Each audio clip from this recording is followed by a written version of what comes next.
Welcome back once again, all of my low carb friends, and for those of you who are here for the first time, welcome. Today I have another very easy keto dessert recipe for you in honor of the 4th of July. I am going to show you how to make patriotic cheesecake bars. And if you want a printable version of this recipe, you can check out my website at janet'sdeliciouslowcarbkitchen.com. You can find a printable version of this recipe and other goodies there for you. And if you're new to the channel and you want to see lots of easy, delicious, low-carb keto recipes, make sure you click that subscribe button and click the notification bell that's right next to the subscribe button. That way you can be notified every time I put out new videos. And if you are a music lover, make sure you check out the link in the description to my other YouTube channel, Inspirational Songs with Janet. I posted another new song there, so make sure you check that out and subscribe there also.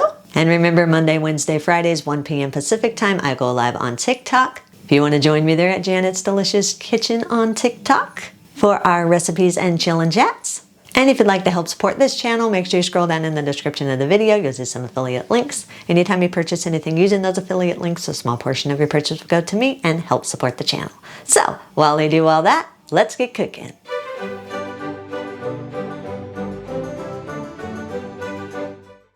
Line an 8 by 8 inch cake pan with some parchment paper and allow the paper to hang over the edges just a little bit so you can easily remove the bars once they're done. Then set the pan aside for just a minute. In a large mixing bowl, combine 160 grams or around 1.5 cups of coconut flour, 60 grams or around 1/3 cup of the brown sugar substitute of your choice, I'm using brown monk fruit sweetener, and a 1/4 teaspoon of salt. Sift everything together until they're fully combined and there are no lumps in the dry ingredients. Add 1 teaspoon of vanilla extract and a 1/2 cup of butter that's been melted. Stir everything together until everything is fully combined and all of the dry ingredients are moist. Make sure all of the dry ingredients get moist so you can have a nice packed crust. Pour the crust mixture into your prepared cake pan. Use your fingers or the back of a measuring cup and press the crust evenly and firmly throughout the entire pan. Make sure you press it nice and firm so you don't have any crumbs in the crust. Then place the crust in the refrigerator until we're ready to use it. Place 72 grams or around 2.5 ounces of whole strawberries in a blender. Blend for about 1 minute or until the strawberries are completely pureed. Then pour the strawberry puree into a bowl and set it aside for a minute. Thoroughly rinse your blender out so you have no strawberry leftovers in there. Then place 74 grams or around 2.5 ounces of blueberries into your blender. Blend for about 1 minute or until the blueberries are completely pureed. Then pour the blueberry puree into a bowl and set that aside for just a minute. Now I use frozen blueberries that I thaw only because I'm wanting to use these berries for color, and I personally think that when the berries have been frozen and then they thaw, they tend to have a more dominant color, but you can use fresh if you want to use fresh. That's all up to you.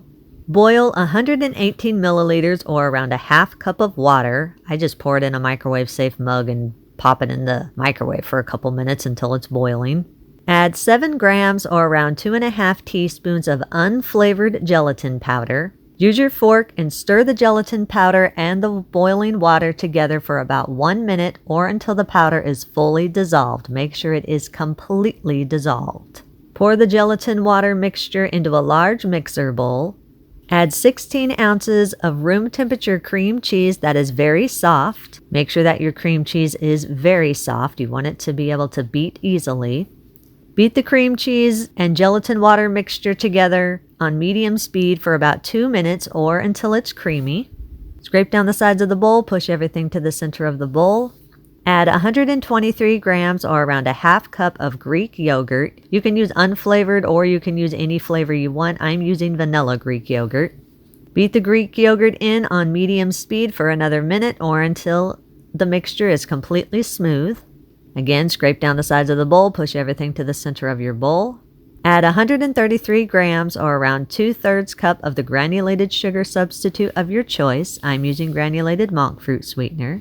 Add 2 teaspoons of vanilla extract. Beat everything together on medium speed for another minute or until everything is smooth and creamy.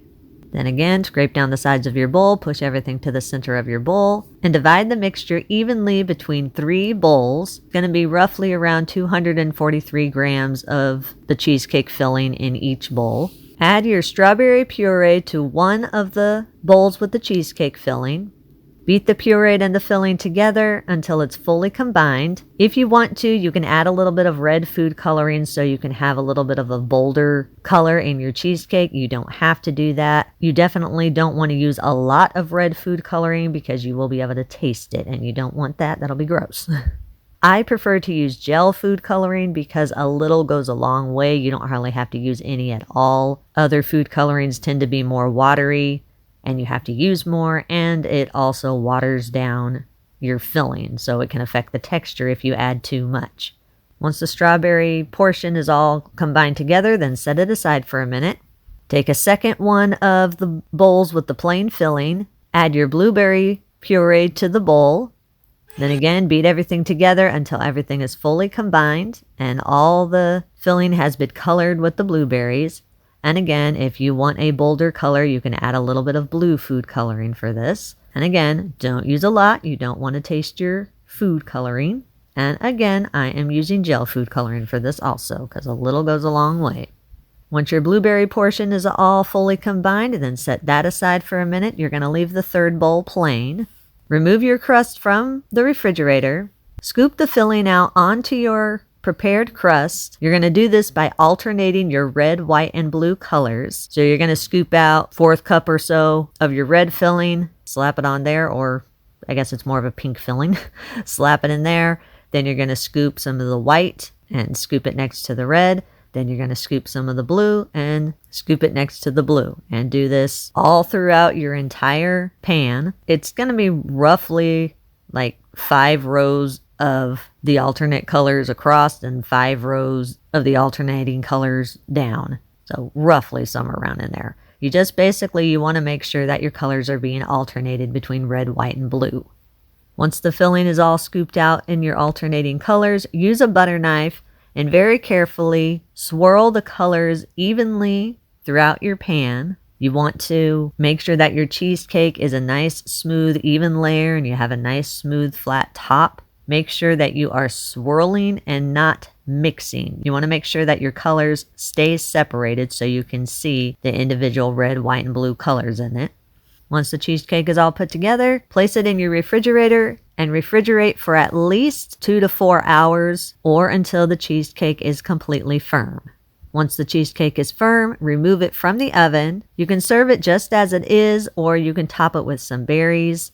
I like to put my berries in a little bit of a flag shape just to give it a little bit of a patriotic look. If you do have any leftovers, store this in an airtight container in your refrigerator for up to 1 week. Eat and enjoy. And that's a recipe of the day. I hope you enjoyed it. If you did and you want to see more videos like this, make sure you click that thumbs up like button, click that subscribe button, leave me a comment if you want to. Let me know if there's any recipes that you'd like to learn how to make, and I'll do what I can to get those out there for you. And as always, keep cooking.